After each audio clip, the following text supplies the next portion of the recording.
99 years ago, this week, in early March of 1922, the Turkish National Assembly officially abolished the Uthmani Khilafah.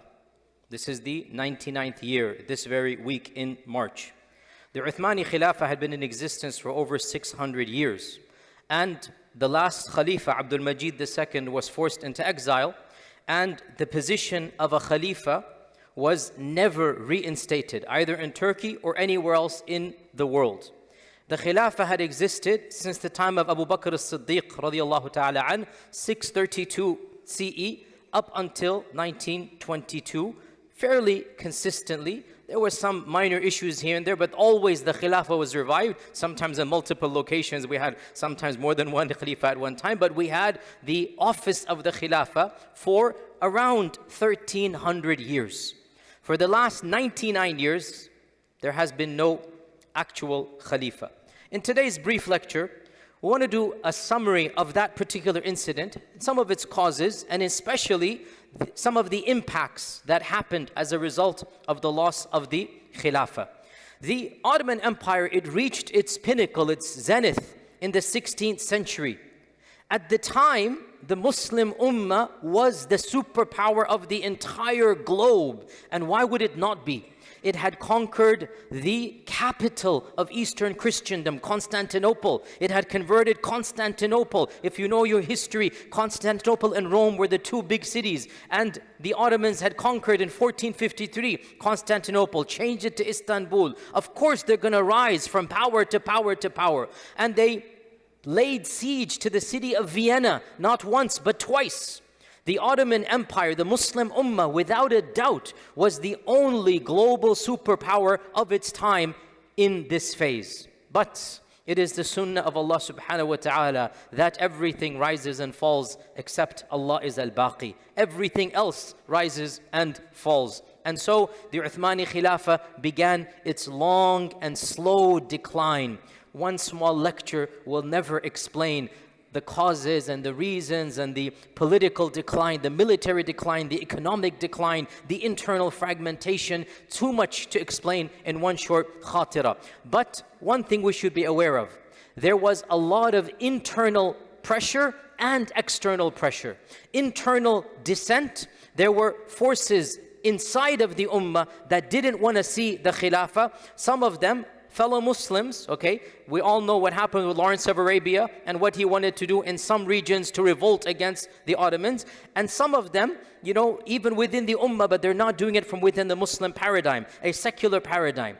And there were also external factors. The Allied forces, the British, the Russians, they had their eyes on the prize. So, make a long story short, in the 19th century, the slow and long decline finally reached its conclusion with the catalyst, the wrong catalyst, the incorrect catalyst of the Ottomans joining the wrong side in World War I. They joined the side of Germany against the Allied forces. And what really hurts us, they didn't need to have gotten involved. Hindsight's 20/20.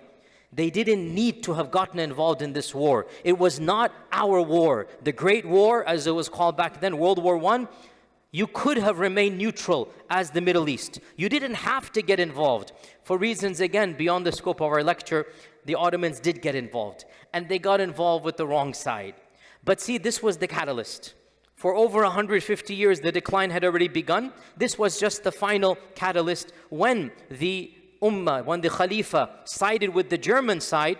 Khalas, this gave carte blanche authority to the Allied forces, to England, to others, to attack directly the Ottoman lands, which is exactly what they did. They marched into Damascus, they marched into Palestine, they marched into Baghdad, and they marched into Istanbul, Constantinople. And they conquered one land after another in perhaps the greatest tragedy since the invasion of Genghis Khan, perhaps the greatest tragedy. Actually, really, it is the greatest tragedy after the Mongol invasion. It is the greatest tragedy what happened around World War I with the collapse of the Ottoman Empire. Now, today's lecture is not about that. I've given other lectures about that. We're talking about the end of the Khilafah. Now, the defeat of Germany and the defeat of the Ottoman Empire is happening not out in a vacuum. Internally, there is a strong movement within Turkey that called themselves the Young Turks. The Young Turks, you should know this term. The Young Turks were extremely popular amongst the educated elite who wanted to copy Europe, especially France. They loved France. And France's version of democracy is very different than American version of democracy. France's democracy is anti-religion. You know, they have a notion called laïcité, you should look it up. And the Young Turks were enamored with the French. They loved this notion of separating deen from politics. So the Young Turks from the 1860s onwards began fomenting a hatred against the Khilafah. And they called for a new democratic republic, secular in nature, Turkish in identity, not Islamic. And they invented this concept of nationalism. And these ideas resonated with many people in these lands that were looking for a change. So, with World War I coming to an end, with the Allied forces invading, with the Ottoman Sultan essentially having to give up power, this gave the opportunity for another force to rise up, and this was a force of the Young Turks, along with a very charismatic general, Mustafa Kemal, known as Ataturk. Mustafa Kemal was not exactly a part of the Young Turks, but he jumped on the bandwagon, and he had similar visions to them. Mustafa Kemal took on charge of the army, make a long story short, and he expelled the Allied forces. He reconquered Turkey. He expelled the Allied forces, and initially he did so under the command of the Sultan. But as soon as he gained power, well then what do military generals do, right? What do people with power do? He realized he doesn't need the Sultan. So he created another parliament. Now that he's gotten rid of the British and he has now control of Turkey, he declares the Republic of Turkey a new nation state. And he brings in a complete new parliament. And in November of 1922, Mustafa Kemal abolishes the office of the Sultan. Listen carefully. Abolishes the office of the Sultan. And he makes a nominal khilafah, like the Queen of England, just a figurehead, because before this time the Sultan was in charge. Before this time the Sultan is in charge of power. In 1922, this is more than 100 years ago, Mustafa Kemal, I will not call him Ataturk, I don't consider him the father of the Turks, but he's Mustafa Kemal, they call him Ataturk. Mustafa Kemal abolished the Ottoman Sultan, and he created a shadow puppet, a empty figure like the Queen of England. And he said, this is now a Khalifa, not the Sultan. And he deposed the actual Sultan, and Sultan Mehmed VI was his name. He deposed the Sultan. The Sultan fled for his life, first to Malta, then to Italy, and he died. And he chose some random cousin that he knew he could control. That cousin, Abdul Majid II, he was a noble man, but he had never had any power. Abdul Majid II was put in charge for 2 years. By the way, Abdul Majid's daughter married who? Guys, go back. The Nizam of Hyderabad. This is Abdul Majid's daughter, okay? So Abdul Majid is put as a nominal Khalifa with zero power. Is just like a figurehead. And power is in the Republic. This is 1922. But you see, this person, Mustafa Kemal, I mean, no doubt he is very charismatic, but he's also very cunning. I'm not going to take away from him. He is a leader, but I will say he's an evil leader, right? And he is long-term leader. Look at the stages. He didn't depose the Khilafah.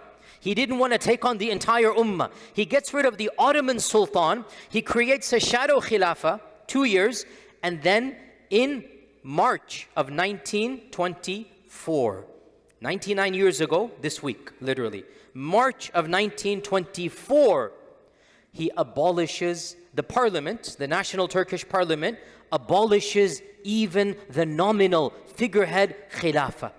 And he tells Abdul Majid, you and your family get out of here with nothing. And so they fled, and I gave their story in another, Khatira. But of course, this is just the beginning of his reforms, quote unquote. Eventually, he's going to abolish all of the Sharia courts. Eventually, he's going to ban the Arabic language. He's going to change the script of the Turkish language from Arabic into Latin, which is what it is now. He shuts down all of the madrasas. He bans hijab. It is illegal to wear the hijab and the fez cap. You know that fez cap, right? This was the symbol of the ummah at the time. The symbol of the ummah. It was common in India and Pakistan. There was no Pakistan. It was common in India. It was common in Egypt. It was common across the globe as the symbol of the ummah. He bans the wearing of the fez for the men and the hijab for the women. He says the adhan must be called in the Turkish language. You do not say Allahu Akbar, Allahu Akbar. You translate into Turkish. By the way, on YouTube there is a video from the 1930s of the Turkish adhan. Put it in, Turkish adhan, and you will hear, really sad, your heart breaks. You know, somebody's trying to say the adhan in Turkish according to the melodies of the adhan, because Ataturk banned the adhan in Arabic. He wanted to ban the Quran in Arabic, but the ulama at least managed to preserve that one aspect. And he abolished all of the Sharia courts, and he made Turkey into a modern day France. He made Turkey into, you know, that type of secular republic. So this is clearly an enemy to Allah and His Messenger. And of course, as we said, as a part of all of this, his goal clearly was to abolish the Khilafah. So he first abolished the Sultanate, and then he abolished the Khilafah in 1922. Now, what are some of the effects of the abolishment of the Khilafah? Again, much can be said. This is a brief Khatira after Isha. So please, brothers and sisters, this isn't a PhD dissertation. Every time I give a talk like this, you look at some of the comments, you forgot this, you didn't mention this. My dear brothers, I'm just preaching generic after Isha. Of course, I can go much more, but cut me some slack. I mean, the point is to raise public awareness, you know, and just to start reading more and more. If you look at some of the comments, you're like, brother, I only have 20 minutes. How much can I cover? But anyway, I'm going to summarize in the rest of the 10 minutes I have 7 immediate effects of the abolishment of the Khilafah. 7 immediate consequences that we still feel to this day. The first effect: the concept of the ummah becomes weak, and the concept of the nation state becomes prevalent. It is difficult for me to impress upon you the reality that we as Muslims didn't understand nation states 100 years ago. Really, it's difficult. I am Pakistani, he is Bengali, he is Egyptian, he is Lebanese, he is Syrian. This notion of these arbitrary nation states, we didn't understand them. We didn't understand languages, ethnicities, cultures, but we understood ummah. And we understood within the ummah, yes, this person speaks Hindi, Urdu, this person speaks Arabic, this person speaks Turkish, no problem. We're all one broad family with cousins and uncles and aunts, no problem. But we didn't have this concept of passport, of these arbitrary divisions. World War I and the collapse of the Ottoman Empire and the carving up of the ummah by the Western countries is what created these nation states. The Sykes-Picot Agreement and the Treaty of Lausanne and all of these treaties post-World War I, all of these divisions are not coming from within the ummah. They are coming from negotiations taking place in Paris, in Berlin, in London. These divisions that we now pride about, our national flags are on them, right? Frankly, even the division in India and Pakistan, who actually did it? Who actually put those lines? It wasn't us. It was the Brits arguing amongst themselves with the map in front of them. So, number one, the rise of the nation states and the creation of artificial divisions and these drawing of imaginary lines that are supposed to divide us, segregate us, make us hate one another because our mothers happened to be on one side of the line when we were born and that mother was on the other side. So we're two different nation states. This is a consequence of the collapse of the Khilafah. Obviously, number two is a logical reality to this. When you have the nation state must teach you a new ideology. That ideology is nationalism. That ideology is false patriotism. Now, there's something called generic patriotism, I want good for my people, no problem. But to believe my people, my qawm, my nation state is the best, and the other nation state is the worst. Wallahi, it's so childish. Think about it, right? Every nation state thinks we are the best. Based on what? So nationalism began creeping into the ummah. And you have to realize, brothers and sisters, nationalism serves the purpose of the governments. You have to understand this point. It is useful for the governments that you have a false understanding of nationalism. It's good to have healthy patriotism. You get my point here. We want good for our qawm. We want good for our people. But the minute you start looking down at other people because they carry a different passport, the minute you think your nation state is the best in the world simply because, you happen to be in it, because really that's what it is, you are getting into problematic areas. So the rise of nationalism, and this became extremely common. Footnote here, really deep point. I hope I don't get into trouble for saying this, but a manifestation of this is the Palestinian cause. Look at Palestinian resistance in the 60s and 70s. It was purely nationalistic. Groups like the PLO and Fatah and whatnot. There was no ummah notion. They realized this is going to fail. They realized it's not going to work. Alhamdulillah, they woke up and they connected to the broader ummah. So now the Palestinian cause has become ummah-based. You see the difference between the two, right? But throughout the 60s and 70s, who was fighting on behalf of this one nation? Primarily, it was those who were only interested in the nationalistic cause. And that's not going to go very far, and it has problems from within. Okay? So this is a second reality to the collapse of the Khilafah. A third reality to the collapse of the Khilafah is, of course, the decline of a power base for the ummah. I'm not somebody to wax romantic about the past, but there's no question in my mind to have a power base based upon our values, to have a region that the Islamic ethos is manifested. Of course it's good. Of course it's positive. This is gone with the collapse of the Khilafah. I'm being very honest here. It's not that the Khilafah solved all the problems. It's not that the Khilafah was all glorious. We had many negative times, many bad khulafa, many wrong things. But overall, is it better to have a society based upon the values of the Sharia? Yes. Is it not healthy to have some base that the ummah can turn to at times of need? Yes. Well, obviously, this is now gone. And point number 4 then, with the collapse of the Khilafah, we had a flurry of intellectual movements. Afghani, of course, while the Khilafah is still alive, and Afghani is a contested figure. I'm not praising, I'm not criticizing, I'm just saying somebody like him, Abdu, and of course Rashid Rida in particular. The rise of movements that are based to bring about the Khilafah back. And again, I'm just being factual for this talk, I'm being academic, I'm not endorsing, I'm not criticizing. The Muslim Brotherhood, Jamaat Islami, Hizb ut-Tahrir, all of these Islamist movements, right? Call them whatever you want to call them. Their goal is power based upon the values of Islam and perhaps a revival of the Khilafah. Now, these movements, why did they come about? Because the Khilafah collapsed. If the Khilafah hadn't collapsed, there would be no need for these movements, right?